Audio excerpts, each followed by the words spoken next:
Hello, everyone. Welcome to another episode of CSUN Performance Ensembles, A Conversation With. I'm your host, Samantha Garcia. I am not Jefferson Denham until Jefferson Denham comes back. My name is Fernando Martinez. And today we have a very special episode. It's kind of a short episode, but something that we feel is very important to talk about. And we're going to be talking about the process of directing in performance ensemble, because when you join performance ensemble, every student becomes a director. We're all little directors. And things have changed over the years, especially now. So we're going to talk a little bit about the directing experience in person and meeting in class in person, directing, and also in the time of COVID, directing a show separately online, and what that is like and what struggles can be faced adapting to this new platform.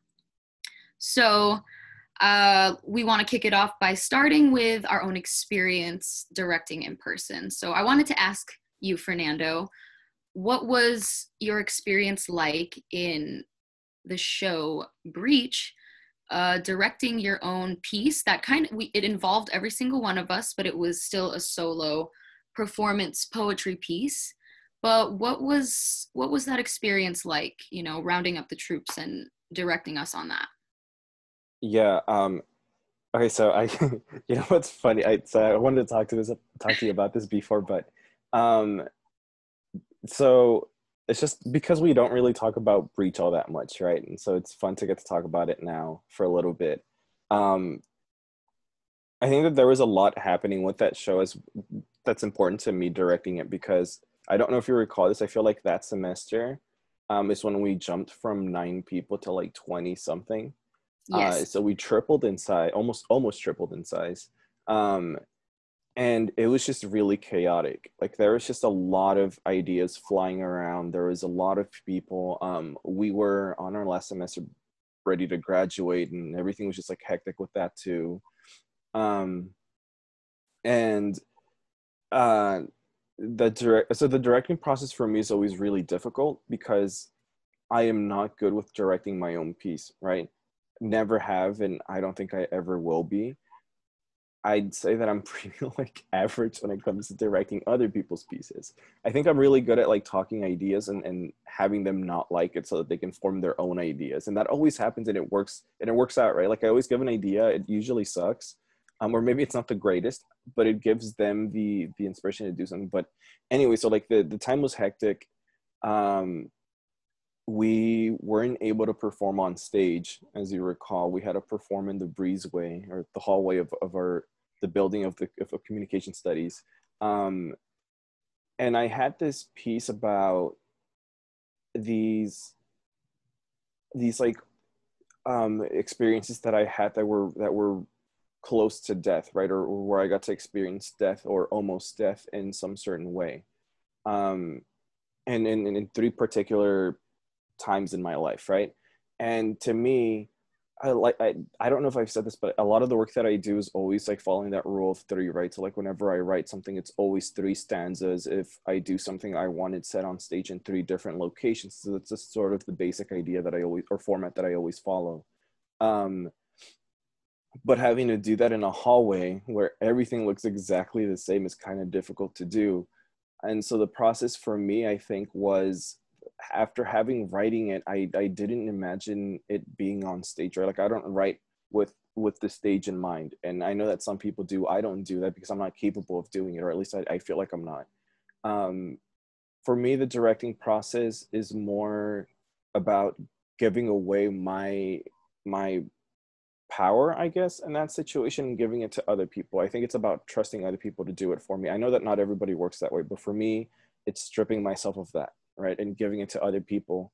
And that's the thing. I genuinely don't even remember who. I know that Jade had a lot to do with my piece. Like, she helped me direct that piece a lot, but I think that there were other people. And then that semester, I know that Trina helped out a lot too, because a lot of us were sort of just separated into groups because there was too many of us, right? But the directing process for me at least for in that show, was giving away my directing abilities, I think. Both just as a student who wrote something, and then as a TA, like I gave that away and chose to just be um an actor, right? Like, or a performer, like I don't like saying a performer. Um and I think it's just like trusting the process that other people have, because obviously there's always going to be ideas that you're not so fond of. Um, but it worked out for me because I think that when I write something, even if it's like heavy in detail, because I write a lot, like I write a lot in my pieces, right? Like it's always like 8 to 10 minutes whenever I perform, and it's just a lot. Um, I think that when it comes to directing, I like that my pieces translate into these sort of subtle things. Like there's not a lot of movement happening in mine. um to anybody that hasn't seen it, and like maybe we'll post a link in the description or something so people can watch it, but all I did was just stand on a bench, right? Like that's all I did. It's like I stood on the bench and there was some sort of like railing on top, and I was just like hold on to that and just like swivel around. That's all I did the entire time. And but there was like subtle things, right? So it's about telling this story of all these people I've interacted with, that sort of that I've experienced near death with, right? And it worked. It seems like it's so boring to just like be standing and holding onto railing, but it worked. And then this is why it's important, I think, to have other people chime in and give you ideas. I don't know who suggested it, but the entire ensemble was sitting in front of me around this bench, and at some point during my lines, I had to like reach down with my hand, almost touching everybody else's hands. Yeah, and you all reached out super slow and super dramatic, and then you just pulled away. And I think that was like the most that happened in my piece. But it was probably like one of the most striking images of my piece, at least, was that part where we try to reach hands and we can't. Um, so that was a little bit on the process for me. I know that there wasn't a lot, but it's just because I gave that away to everybody else. Like I chose not to. Um, and I don't know what you remember of it. Like, what was it like from your perspective, I guess, to be a part of the piece, but not necessarily direct it? Because I know that for that one, you didn't direct as much as you did my first piece the semester prior. Yeah, it was, I kind of, that same year when everybody joined, I kind of stepped back a little as well and kind of let, I just, helped out with any piece that I could. But it's interesting that you said that. I think in a couple of your pieces, Jade actually had a lot to do with your pieces, but because like I think we talked about it last time, how different people have different strengths and different abilities in general, and some people can't just like can't get themselves to stage something, but they have so many amazing ideas. And I think that's kind of like the beauty of performance ensemble in general, because you can do that. You have the freedom to do it. It's not looked down upon to, make a piece, have an idea, tell it to everybody, and see what they come up with, see what their perspective or interpretation of your ideas are. So I thought that was really, really cool. In your piece, actually, I think that was a transitional piece for me. So I kind of was standing in the back and going to the other side, getting ready for the piece that was Oh next. yeah, Yeah. yeah. But I thought it was so beautiful the way basically like 98% of the ensemble, other than whoever was performing with me in another performance, for the next one. But having everybody just there, and like you talked about, the striking image of us reaching out and not being able to touch hands, that is it's kind of like a thing in performance ensemble, to create these images that are so striking, so powerful, with such little movement. And Yeah. Yeah, no, and you say, like, so you saying that actually reminded me of something. Oh, like a couple of things that I wanted to say, but like the first one was, um, that's just like agreeing with you that you don't necessarily have to have expertise in any specific area, right? To be a performer, to even stage something. Because we did talk about this last time, how like you're really good um, with movement and dance, because like you do have background in dance, right? But like how you're able to sort of draw it out. Like you said that you were able to draw out the performance, and I'm like, how, that doesn't make any sense to me, but at least not on my end to do it, right? But if I heard you telling me, hey, this is how I want this performance to look, do it this way, it makes sense to me. Like I can follow it. Like Um, pieces, you know? yeah, and it's completely fine. I think that for me to not have not been able to even imagine my piece on stage is fine, because I know that a lot of what I do has to do with just wanting to perform it, and using my words. And of course I do have my own ideas, and I try implementing them. And I think that's part of the directing process, right? Is that I think that sometimes when I do bring up my ideas, they're not necessarily the best, and I get a lot of constructive feedback. And if it seems that there's so much that is wrong with it, to the point where you can't really fix it, then it's okay to scrap it. Because I know that a lot of my ideas in terms of staging hasn't made it through the feedback phase, right? Like it sort of just dies out there, but something is born out of that. So I think that's something that's really interesting, is a part of the staging process is rejection. It's a lot of rejection, because maybe you wrote something that is so incredibly beautiful that we may not have feedback on your actual lines, or the movement that you created, or a dance that you have, or a song that you wrote, but we do have things to say about how you want to stage it. And it only happens because I think that having that sort of second, third, fourth, fifth set of eyes to look at your piece really brings out the best in it, right? Because you're looking at it. I think that you look at your own piece with what you're imagining in your head, so you're not actually seeing the whole thing itself, but everybody else gets to see it, because one, you already explained to them what it is that you want out of this, and two, they actually get to see it happening, right? Because you can't see yourself unless you're doing it in front of a mirror. So there's that. So I think that's really important, is understanding that a part of the steps is not being okay with not being an expert on everything, because you have other people to support you the way that you supported a lot of other people, right? um, and the second one is understanding that there is a lot of rejection, and it's completely okay. Like it doesn't even, it's never personal. It doesn't feel like it hurts, like it, I think it makes you feel better to know that they're really looking out for you and your performance. Um, the other thing I wanted to mention was that in that performance that I had, where we, like, I know that I was laughing about how like there wasn't really a lot happening in my piece. Like it was just like me reaching down for 1 second. But you're right, it was a transitional piece, because the way that this performance worked is that we started at one end of the hallway, and throughout the entire show with every piece we moved, yeah, all the way to the other end of the hallway. But the way that it works is that there's another hallway like that's parallel, right? So you can move in the back. And so whenever anybody wasn't in the performance and had to be in the next one, they would just like sneak off through the back and pop out in the next section.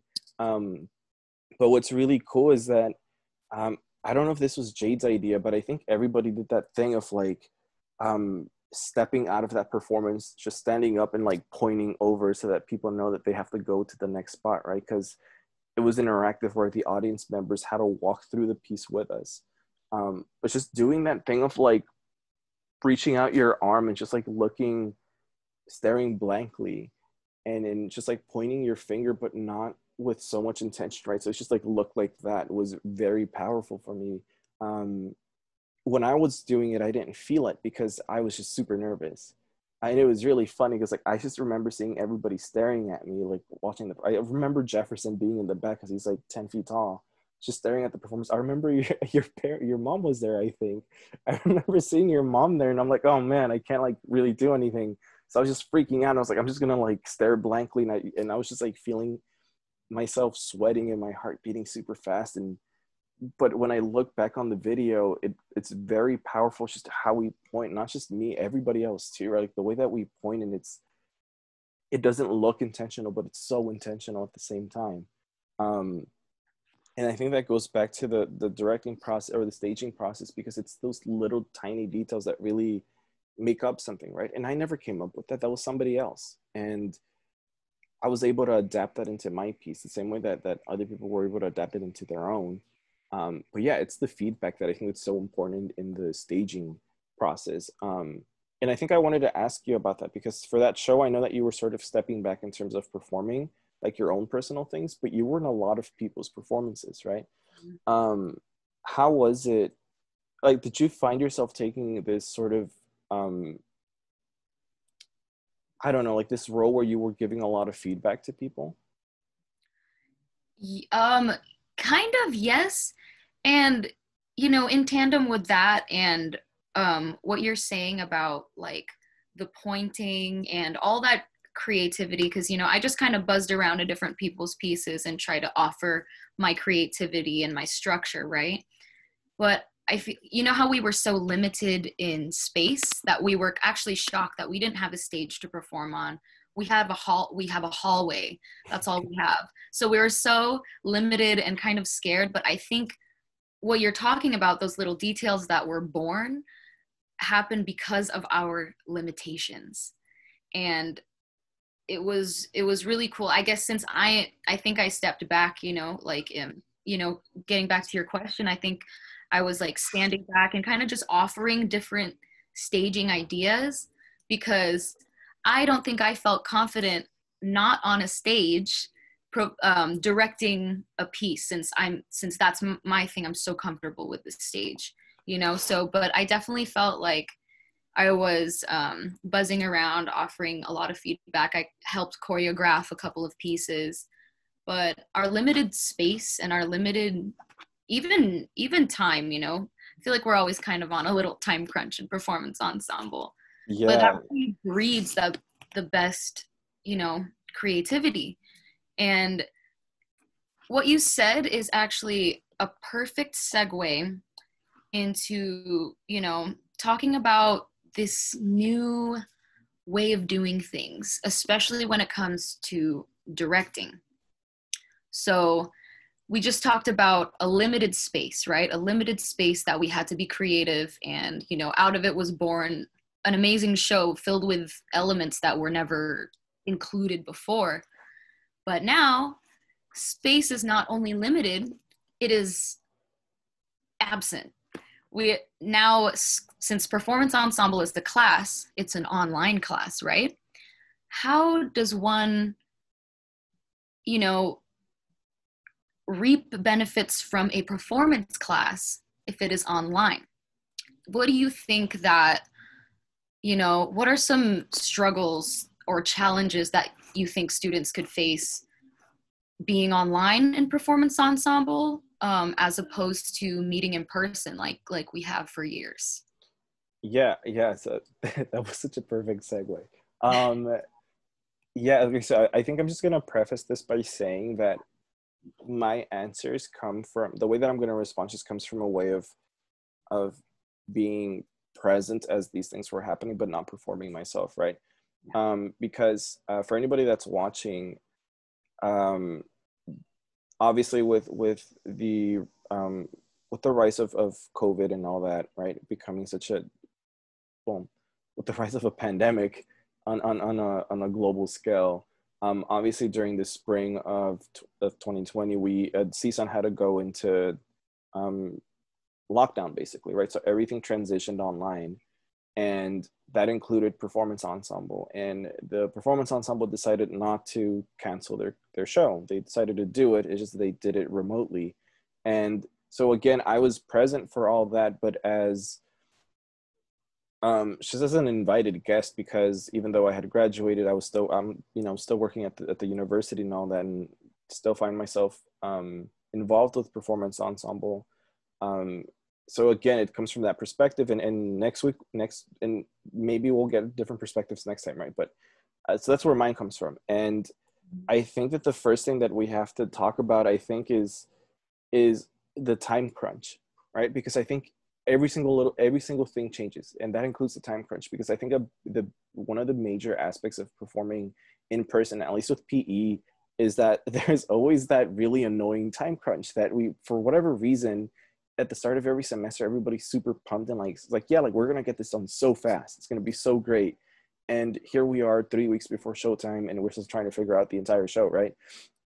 Which happened like in Breach, in terms of like limited space, because like we were in a time crunch, because it was hard to figure out something to stage, something that wasn't an actual stage, or a traditional stage, right? But for the online thing, I think that everybody was sort of just getting into the hang of things, because this ensemble was relatively new, like a lot of new members, right? It was their a lot of their first time ever being in PE, and they were getting the hang of things. because we had only been in school for like a little under 2 months, and suddenly we get told, hey, you're all transitioning. Um, which means that a lot of the ideas that you had, you either have to translate them so that it still works online, or you scrap them completely and come up with something else. And I think for that semester specifically, a big struggle was trying to find ways that you can translate a message or an idea that you have that still works online, and so that and for it to not look um, cheap, if that's the right word.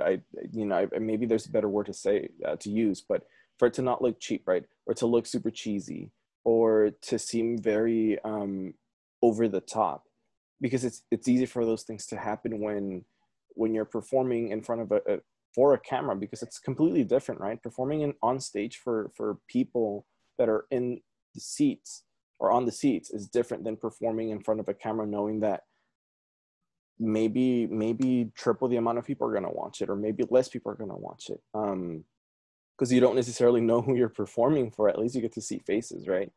I think being able to translate was a big one, because um yeah, all these students have all these different ideas, and a lot of those things didn't carry over to the actual show that ended up happening. And I think that's one of the biggest ones. And I think things are a little bit different now, because now we're just fully online, right? Like, everybody came in knowing it's going to be online. And again, the ensemble is also completely new, because all the people from last semester graduated, or the majority did.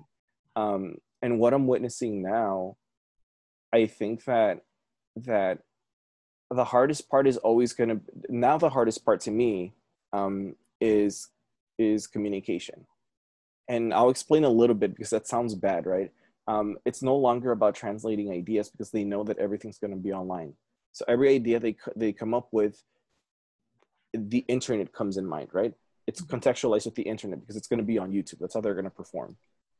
um, the issue now is being able to communicate with each other during class online to get things started, right? Because there's like 20 something students again this time. It's a really big ensemble, which is really amazing. But I think it's really hard to be able to fully flesh out an idea with each other when it's online, because it is difficult. um, I mean, like having work meetings, I think, is difficult, right? Imagine trying to come up with an entire performance. um, I think that's a struggle that a lot of people are coming to terms with, things being online. And a second one, and this one's going to get a little bit more academic, a little bit more theoretical. I don't know if you remember this argument that when performance goes online, it loses its value. It's no longer timely. They say that performance has to be in person, or else it doesn't count as performance, right? It doesn't have the same ability to shock an audience. It doesn't have the same ability to make an audience cry. It doesn't have the same ability to do X, Y, Z. And I think that I think that a lot of that comes to play, because it's like, how do you come up with something that's striking, that'll leave your audience in awe, if it's just going to be on a screen, right? And because not all of us are own, like, own professional cameras. A lot of us are recording this on our computers. We're recording this on our phones, and having to come up with something that can really stay with the audience and it be online is really difficult. um and I think I wanted to know what you thought, because um I think that during this transition, I was involved heavily with them, but I know that you ended up seeing the final product anyways. Like, you saw the performances, and so what were your thoughts? Like, how did you question at all their process of coming up with a show that was online after seeing their final performance this last semester? So you're talking about America in Three Acts, Yeah. correct? Hmm. So that was Performance Ensemble's first online performance. And I truly thought it was really a success.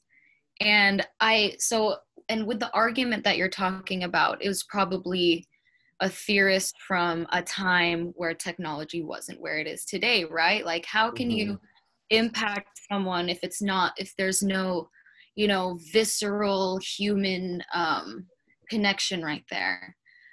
I think the show was able to be so successful and impactful, actually, because of where we are today in with technology. And it's almost so weirdly timely that this pandemic has come upon us now, when we're at a point in time that technology and online presence and the abundant resources that are available set us up for success with performance, and all the editing softwares out there.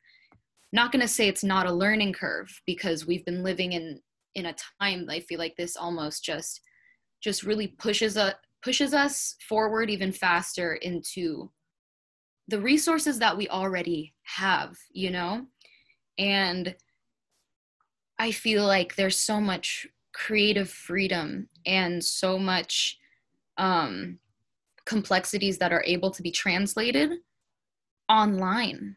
And but I'm just like the rest of us. I grew up with the in-person performance, and there's nothing like it. There's nothing like having an audience. There's nothing like that impact. And I'm in the bleachers crying, watching them perform their one show, This Is America. And it's definitely a different impact, but I really do believe and have a good feeling about, and have faith that performance ensemble has an even bigger platform now to make a name for themselves, and to really expand the message online, since this is a global thing online. When Yeah. you're doing it in person, it's kind of limited to your audience there, but this performance can do so much, I feel, with all of Yeah. the technology and all of the sharing and all of the social media.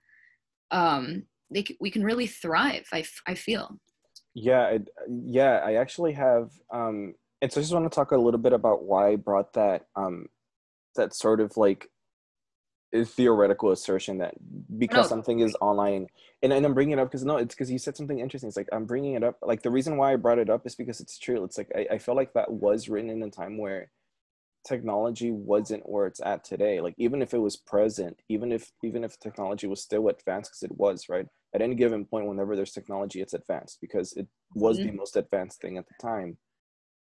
But like you said, there's so much more that you can do now, right?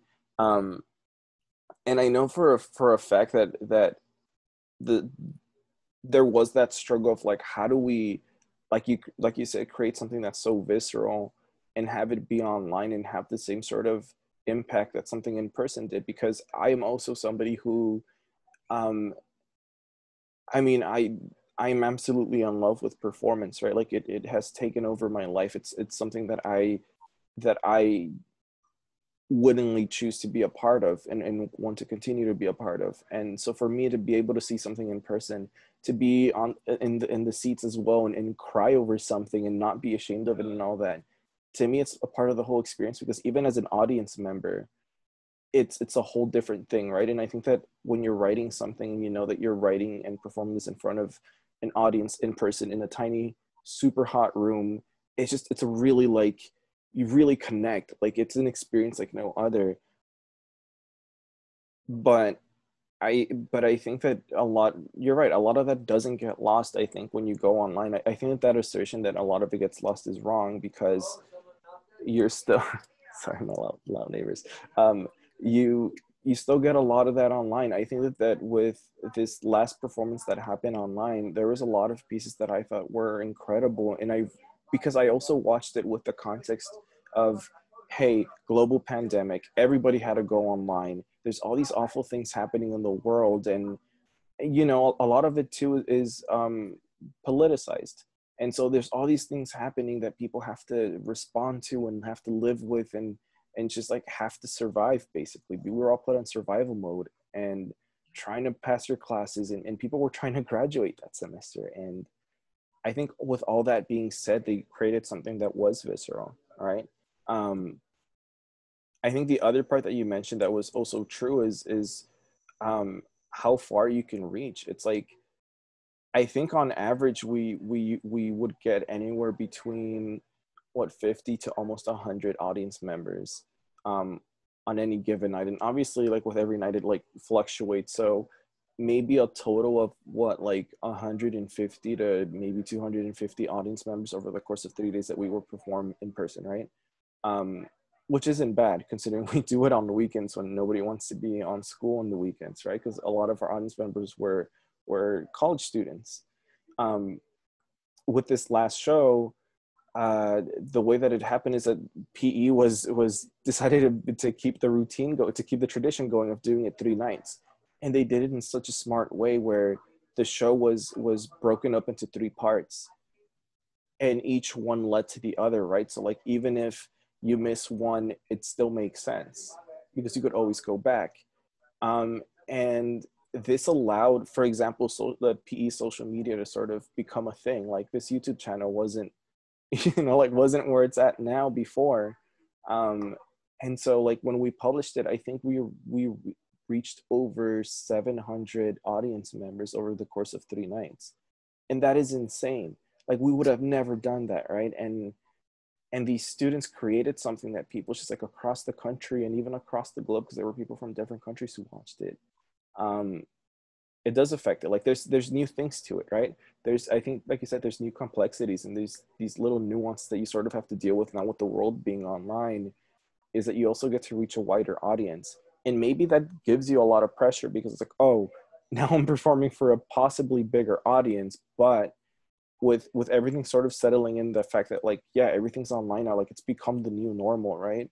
um I mean, like the thought of working in person to me sounds scary now. So like being online is so normal. And I don't know, I feel like even if people don't agree that during the transition it was visceral, I think that now we're getting more and more into it. I think because it's become normal, we're finding new creative ways, like you said, to do things, right? People are learning how to use software. There's a lot of software that's also free, and I understand that not everybody has the resources, so we have to keep that in mind. But like, there's ways of doing it too, you know. um, Another cool thing too is a lot of I think that one of the struggles is maybe just like capturing the images, right? It's like, how do you record yourself if you don't have a tripod or a professional camera? It's these, a lot of these students are are asking their families for help. They use their parents or they use their siblings to help them and record something. They go out and record things while being socially distant, right? Um, and it's really cool because like even after the shows, you see that the thanks to page, and it's a huge list because like all these families stepped up and like helped people perform. And Coming yeah, together. yeah, it's crazy. It's like, I think the more you think about it, the more emotional it can get you, because it's really beautiful how everybody just came together. And I think it's a reflection of a lot of the world coming together to just like fight this whole thing, right? Because a lot of this again is contextualized with what's been happening um health wise with the entire world, with the pandemic, and obviously with the political and all that stuff. And so yeah, it's, I don't know, it can be very visceral. I think it's very, very striking, and I think that there's a lot that's going to happen in the next few months with performance ensemble. Absolutely. I agree with all of that. And it's just, it's such an amazing thing. And we live in such a time. I can't believe we actually get to witness this shift. And, you know, being a millennial in this time, you know, going through graduate school and performance ensemble and watching that shift from in person to online.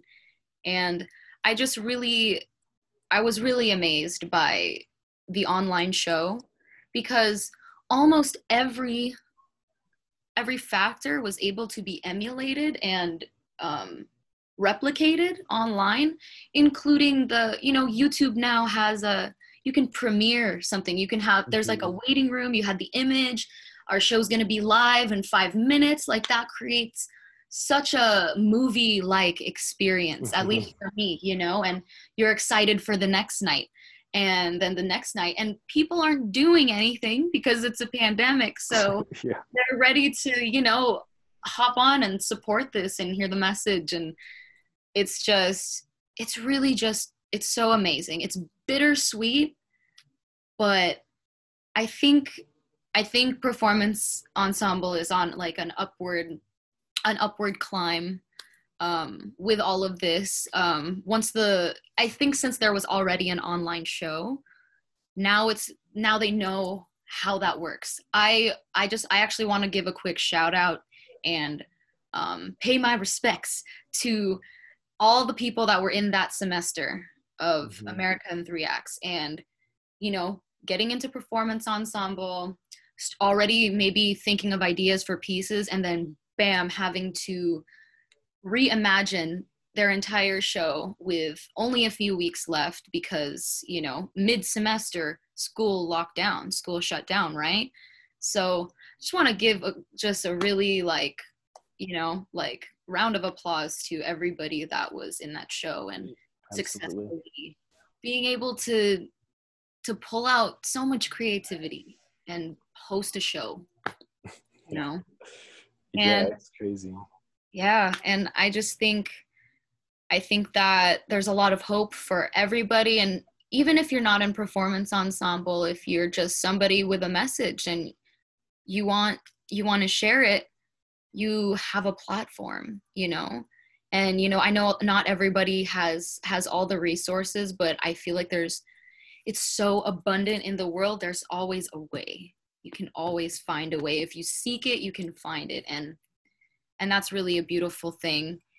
And I think for this week, I think that is nearing the end of our conversation of directing. But I wanted to ask Fernando if there's any last few notes. You have a lot of awesome things to say about this topic. Yeah, no, it's for anybody that's watching. I think that the best way that, I mean, this episode was purposely short, right? But I think that we can also take it as a preview of what's going to happen next week, because we talked a little bit about the transition from in-person to online.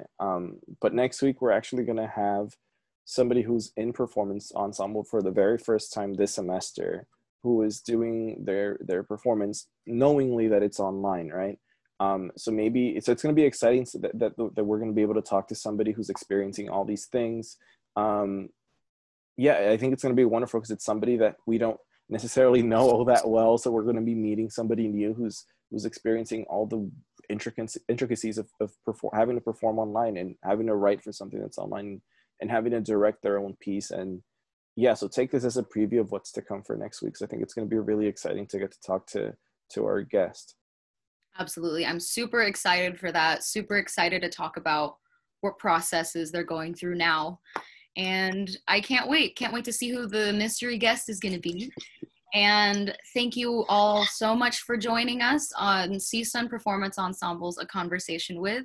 I am once again your host, Samantha Garcia. And I am not Jefferson Denham. Jefferson Denham, please come back. My name is Fernando Martinez.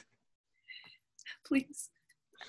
And thank you. And we will see you guys next time. Bye.